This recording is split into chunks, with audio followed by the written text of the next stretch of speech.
அனைவருக்கும் வணக்கம். இன்னைக்கு வீடியோவில் டிஎன்பிஎஸ்சி குரூப் 4 எக்ஸாம் 2014ஆம் ஆண்டு நடைபெற்ற மேக்ஸ் ஆப்டிடியூட் கொஷின் பேப்பரை தான் இன்றைக்கி ரிவைஸ் பண்ண போகிறோம். எக்ஸாம் ப்ரிப்பரேஷனை பொறுத்த வரைக்கும் நம்ம எவ்வளோக்கு எவ்வளோ ப்ரீவியஸ் இயர் கொஷின் பேப்பர், அதுவும் மேக்ஸை பொறுத்த வரைக்கும் இந்த மாடலில் தான் ரிப்பீட்டடான சம்ஸ் வரும். But the values will be different. Same model தான் கேட்பாங்க, பட் மதிப்புகள் மட்டும்தான் மாற்றம் அடைஞ்சிருக்குமே தவிர இந்த ஆங்கிளில் தான் கேட்குறாங்க அப்படின்ற ஒரு கான்செப்ட் நமக்கு புரிஞ்சிடுச்சுனாலே நம்ம 25 அவுட் ஆஃப் 25 எடுத்துடலாம். ஸோ அதனால தான் ப்ரீவியஸ் இயர் கொஷின் பேப்பர்ஸ் நம்ம சேனலில் சால்வ் பண்ணிகிட்ருக்கோம். ஸோ இந்த வீடியோவில் 2014ஆம் ஆண்டு நடைபெற்ற கொஷின் பேப்பரை பார்ப்போம். From the figure find the value of X. பின்வரும் படத்திலிருந்து எக்ஸின் மதிப்பை காண்க. ஸோ இந்த சம் பார்த்திங்கன்னா ரொம்ப சிம்பிள் சம் தான். ஒரு சிம்பிள் பேசிக் ஜாமெட்ரிக் நாலேஜ் தான். என்னென்னா இந்த ரெண்டு ஆங்கிளுமே சேம் இந்த ஸ்ட்ரெயிட் லைனில் அமைஞ்சிருக்கு. அதாவது 4xம் 2xம் angle formed in straight line, அதாவது ஒரு நேர்கோட்டில் அமையும் கோணமானது 180 டிகிரி. இந்த கான்செப்ட் தான் இதுக்கு தேவைப்படுது. ஸோ இங்கே ரெண்டு கோணமும் சேர்த்தனா எனக்கு இதோடைய கூடுதல் எனக்கு 180 டிகிரி வரும் இல்லையா? ஸோ அப்போ ரெண்டுத்தையும் ஆட் பண்ணலாமா? 4x plus 2x is equal to 180 degree. ரெண்டுத்தையும் கூட்டினா 6x is equal to 180 degree. So x is equal to இந்த 6 இந்த பக்கம் வந்துச்சுன்னா வகுத்தலாம் மாறும். 180/6 4 6 6 3 18 0 அப்படியே வந்துடுது. So x is equal to 30 degree. So here the answer is 30 degree, option A. ஓகேங்களா? சிம்பிள் நாலேஜ் தான். the angle formed in a straight line is 180 degree. அந்த பேசிக் நாலேஜ் வச்சு நம்ம இந்த சம்மை போடுறோம். சரி, நெக்ஸ்ட் கொஷின் பாருங்கள். Find the height of the parallelogram whose area is 300 cm square and base is 15 cm. அதாவது ஒரு இணைகரத்தின் பரப்பானது 300 சதுர சென்டிமீட்டர்னு கொடுத்துட்டாங்க. அடிப்பக்கம் 15 சென்டிமீட்டர்னு கொடுத்துருக்காங்க. எனில் உயரம் h என்னன்னு கேட்குறாங்க. இதுக்கு சின்ன ஒரு ஃபார்முலா தெரிஞ்சால் போதும். Area is equal to base into height. அதாவது இணைகரத்தின் பரப்பு இஸ் ஈக்குவல் டு அடிப்பக்கம் இன்ட்டு உயரம். அவங்க கொடுத்துருக்க வேல்யூஸ் அப்படியே சப்ஸ்டியூட் பண்ணுங்கள். ஏரியா 300ன்னு கொடுத்துருக்காங்க. 300 இஸ் ஈக்குவல் டு அடிப்பக்கம்னா பேஸு, பி தான் என்ன 15, ஹைட் தெரியாது, ஹெச்னே வச்சுக்கோங்க. இதை மட்டும் இந்த சைடு வச்சுக்கிட்டு மீதி எல்லாத்தையும் இந்த சைடு கொண்டு வந்தால் 300 வகுத்தல் 15 ஈக்குவல் டு ஹெச். ஸோ ஒரு 5 ஈர் 30, இந்த 0 அப்படியே வரும். So H is equal to 20 centimetre. Option C தான் ஆன்சர். ஓகேவா? சரி, நெக்ஸ்ட் கொஷின் பாருங்கள். ஒரு ஏஜ் ரிலேட்டட் ப்ராப்ளம் தான் கொடுத்துருக்காங்க. Ram is 7 times as old as his daughter Nandini. After 5 years, he will be 5 times as old as his daughter. What are their present ages? ராமின் வயது அவரது மகள் நந்தினியின் வயது போல 7 மடங்கு. 5 வருடங்களுக்கு பிறகு ராமின் வயது மகளின் வயதை போல் 5 மடங்கு எனில் அவர்களின் தற்போதைய வயதுகள் என்ன? அதாவது ராமோடைய டாட்டர் நந்தினி. என்ன சொல்லியிருக்காங்கன்னா, ராமோடைய வயது நந்தினியோட வயது போல் 7 மடங்குன்னு கொடுத்துட்டாங்க. 5 வருஷம் கழித்து அதே ராமோட வயது மகள் நந்தினியோட வயது போல் 5 மடங்குன்னு இன்னொரு கண்டிஷனும் கொடுத்துருக்காங்க. இது நம்ம 2 வகையில் நம்ம சால்வ் பண்ணலாம். ஒன்று அல்ஜிப்ரிக் மெத்தடில் எக்ஸ்ஒயின் வேரியபிள் எடுத்துகிட்டு நம்ம சால்வ் பண்ணுறது ஒரு மெத்தட். இது ஜென்ரலாக மேத்தமேட்டிக்கலாக யூஸ் பண்ணுற மெத்தட். நான் உங்களுக்கு சஜஸ்ட் பண்ணுற மெத்தட் என்னென்னா, நீங்கள் choose the best option from the answers. அவங்க என்னென்ன ஆப்ஷன் கொடுத்துருக்காங்களோ அதில் இருந்து அந்த கண்டிஷன் சாட்டிஸ்ஃபை ஆகுதான்னு பார்த்து அதிலிருந்து கரெக்டான ஆன்சர் நம்ம எடுக்கிறதுக்கு ஈஸியாக டைம் சேவ் ஆகும். ஸோ அந்த மெத்தட் யூஸ் பண்ணுங்கள். ஸோ ஃபஸ்ட்டு கண்டிஷன் என்ன சொல்லிட்டாங்க, ராம் 7 மடங்கு. அப்போ இது எல்லாமே 7 மடங்கு இருக்கான்னு பார்த்துக்கோங்க. எதாவது ஆப்ஷன் கேன்சல் ஆகுதான்னு நமக்கு தெரிய வரும். ஸோ 7 5 35, 7 9 63, 7 6 42, 7/70. ஸோ இது எல்லாமே சாட்டிஸ்ஃபை ஆகிடுச்சு. நெக்ஸ்ட் கண்டிஷனும் சாட்டிஸ்ஃபை ஆகுதான்னு பாருங்கள். ஆஃப்டர் 5 இயர்ஸ், அதாவது 5 வருடங்கள் கழித்து அவருடைய வயதானது 5 மடங்காக இருக்கும்.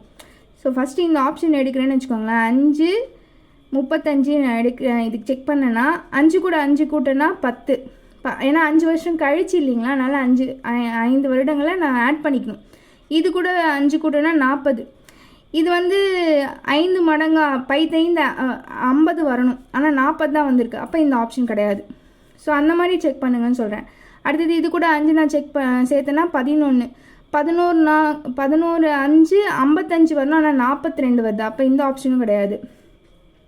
9 5 கூட்டினா 14.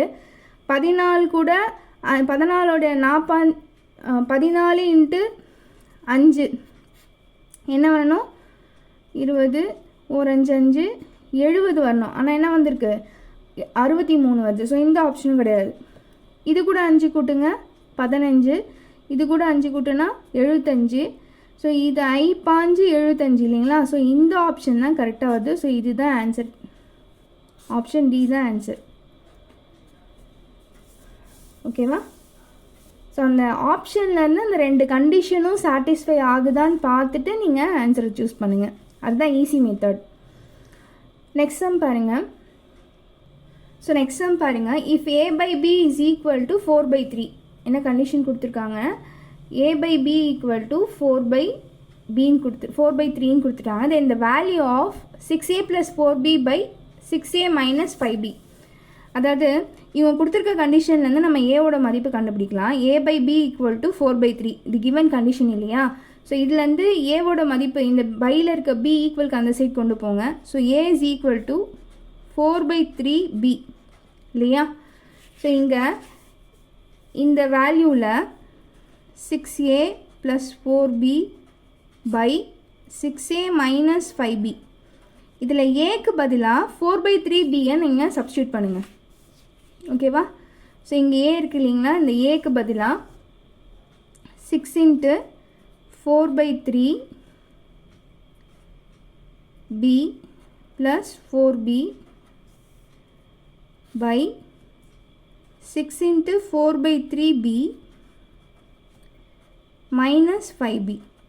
ஸோ இங்கே அப்படியே கேன்சல் ஆகுது பாருங்கள். 1 3 is 3, 2 3 6, 1 3 is 3, 2 3 is 6. ஸோ நாங்க 8b + 4b divided by நாங்க 8b - 5b. ஸோ 8 4 கூட்டினா 12b by 8ல் 5 போச்சுன்னா 3b. ஸோ bb கேன்சல் ஆகிடும். 3 3 4 12. So answer is 4. Option C. ஓகேவா?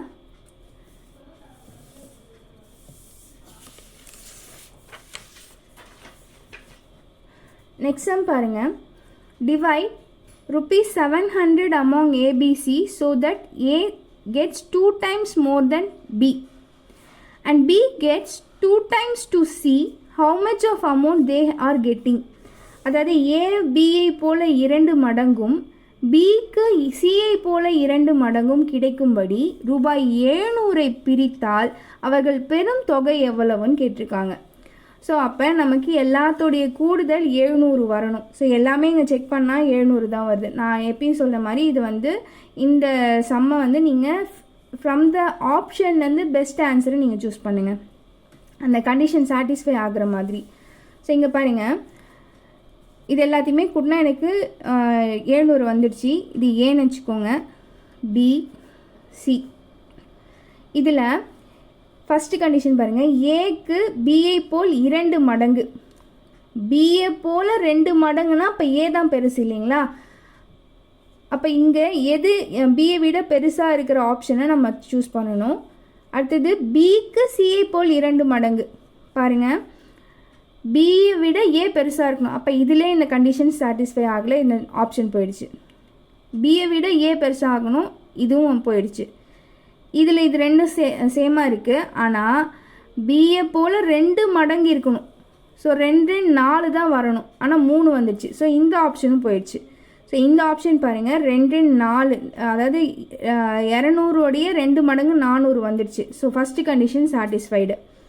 பிக்கு சியை போல் 2 மடங்கு, இது பி இது சி, சியை மாதிரி 2 மடங்கு 100 2 மடங்கு 200. ஸோ இந்த கண்டிஷனும் சாட்டிஸ்ஃபை ஆகிடுச்சு. ஸோ ஆப்ஷன் டி தான் ஆன்சர். ஓகேங்களா? இதை நீங்கள் அல்ஜிப்ரிக்காக சால்வ் பண்ணணுன்னா பண்ணலாம், பட் இதுதான் சிம்பிளஸ்ட் வே. இதை ஃபாலோ பண்ணுங்கள். நெக்ஸ்ட் கொஷின் வந்து அளவியலிருந்து ஒரு கேள்வி கேட்டிருக்காங்க. ஒரு கூம்பு, அரைக்கோளம் மற்றும் உருளை ஆகியவை சம அடிப்பரப்பினை கொண்டுள்ளது. ஸோ சம அடிப்பரப்புனா என்ன அர்த்தம்? அங்கே இப்போ இது கூம்பு, அடுத்தது அரைக்கோளம், அடுத்தது உருளை. சரிங்களா? ஸோ இது எல்லாத்துக்குமே அடிப்பரப்பு வந்து சமமாக இருக்குன்றாங்க. அதாவது மறைமுகமாக அவங்க கொடுத்துருக்கிறது ஆரமானது சமமாக இருக்குது. எல்லாத்துக்குமே ஆரம் வந்து ஈக்குவலாக இருக்குது. அடுத்த கண்டிஷன் பாருங்கள். கூம்பின் உயரம் உருளையின் உயரத்திற்கு சமம். இதோடைய ஹைட்டும் இதோட ஹைட்டும் சமம்.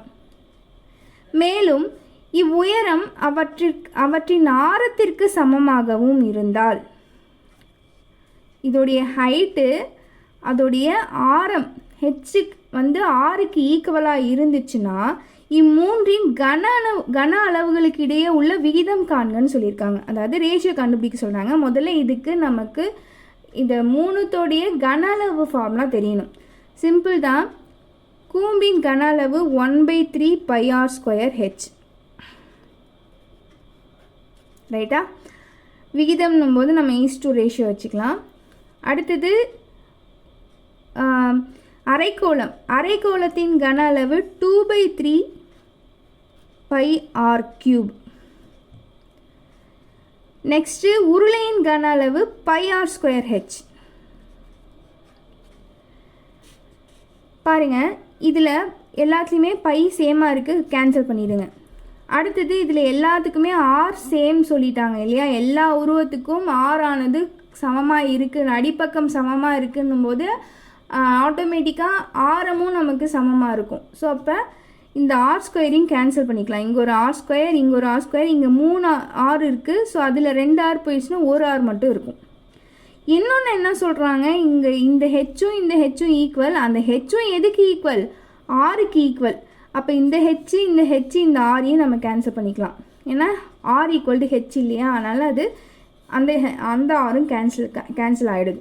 ஸோ ஃபைனலாக பாருங்கள், இங்கே 1/3 = 2/3 = 1ன்னு நிற்கிது. ஆனால் இந்த மாதிரி ரேஷியோ இருக்கானா இங்கே இல்லை. பையில் இருக்க இந்த 3யை நான் கேன்சல் பண்ணணும். ஸோ எல்லாத்துலேயும் நீங்கள் மேலே 3ஆல் பெருக்கிக்கோங்க. 3 கேன்சல் ஆகிடும், இந்த 3 கேன்சல் ஆகிடும். ஃபைனலாக வர ஆன்சர் பாருங்கள். 1 3 3 சாரி 1 2 இங்கே 1 3 3 1:2:3. ஆப்ஷன் பி தான் கரெக்ட் ஆன்சர். ஓகேவா? ஸோ நெக்ஸ்ட் டைம் பார்க்கலாம். Find the missing number in the place. So இந்த மாதிரி ஒரு ஷேப் போல் ஏதோ ஒரு ஃபிகர் கொடுத்துட்டு அது உள்ளே இருக்கிற நம்பர்ஸ்க்கு எதாவது கார்லேட் ஆகுற மாதிரி ஏதாவது ஒரு சீக்வன்ஸ் கொடுத்துருப்பாங்க. நாம் அது கொஞ்சம் லாஜிக்கலாக திங்க் பண்ணி தான் நம்ம யோசிக்கணும். ஸோ இங்கே பார்த்தீங்கன்னா ஃபஸ்ட்டு செக் பண்ணுங்கள், இதுதான் ஏதாவது இதோடைய மல்டிபிள்ஸாக இருக்கா அப்படின்னு பாருங்கள். இல்லை எதாவது கூட்டினாலோ கழிச்சாலோ வருதா அப்படின்னு பார்த்தோன்னா இது எதுவுமே வரல. ஸோ இது சாட்டிஸ்ஃபை ஆகுது. 2யும் 6யும் கூட்டினா 8 வருது. ஆனால் இங்கே சாட்டிஸ்ஃபை ஆகலை. 3யும் 12யும் கூட்டினா 20 வரல. ஸோ அப்போ நம்ம அடுத்தது இதோடைய மடங்காக பாருங்கள். 2 2 3 2 6. அதே மாதிரி ஈர்னாங்க 8 இல்லைங்களா? இங்கே பாருங்கள் 4 5 20 3 12. அடுத்தது 9 36 ஈர்ப்பைத்து 20. ஸோ இந்த மாதிரி ஏதோ ஒரு கார்லேஷன் வருது. அடுத்தது இது ரெண்டுத்துக்கான எதா ஆப்ரேஷன் பண்ணால் இங்கே நடுவில் இருக்க நம்பர் வருதா பாருங்கள். இது ரெண்டுத்தையும் கூட்டினா 5 வருது. இது ரெண்டுத்தையும் கூட்டினா 8 வருது. அப்போ இது ரெண்டுத்தையும் கூட்டினா 14. So answer D is the right answer, option D. ஓகேவா? ஸோ இந்த மாதிரி கொடுத்துருந்தாங்கன்னா கொஞ்சம் நம்ம லாஜிக்கலாக திங்க் பண்ணி அதுக்குள்ளே எதனா டிஃப்ரென்சஸோ இல்லை மல்டிபிள்ஸோ இருக்கோன்னு பார்த்து நம்ம அந்த மாதிரி தான் நம்ம இந்த சம்மை சால்வ் பண்ணணும். நெக்ஸ்ட் சம் பாருங்கள், சிம்ப்ளிஃபை. இந்த மாதிரி அடிக்கடி கேட்பாங்க, பட் ரொம்ப ஈஸி, ஆட்டோமேட்டிக்காக உங்களுக்கு ஆன்சர் வந்துகிட்டே இருக்கும். ஃபஸ்ட்டு இதோடைய வேல்யூ வந்து 7 இல்லையா? 49க்கு ரூட் எடுத்தோன்னா நமக்கு என்ன வரும்? 7 வரும். அப்போ பாருங்கள், root of 214 plus root of 112 plus root of 74 plus இதோட வேல்யூ என்ன? 7. அடுத்தது இது ரெண்டுத்தையும் கூட்டிக்கோங்க. 74யும் 7யும் கூட்டினா 81. இதுக்கு ரூட் எடுத்தனா 9. அந்த 9 இது கூட கூட்டிக்கோங்க. ஸோ இது கூட்டினா 1 2 121. ஸோ இதுக்கு ரூட் எடுத்தனா 11. இந்த 11 இது கூட கூட்டிக்கோங்க. ஸோ 5 2 2. இதுக்கு ரூட் எடுத்தால் ஆன்சர் 15. ஓகேவா? இப்படி தான் சால்வ் பண்ணும். ஃப்ரம் த எண்டிலேருந்து நீங்கள் ஒவ்வொன்றா சால்வ் பண்ணிகிட்டே வரணும். So answer is 15.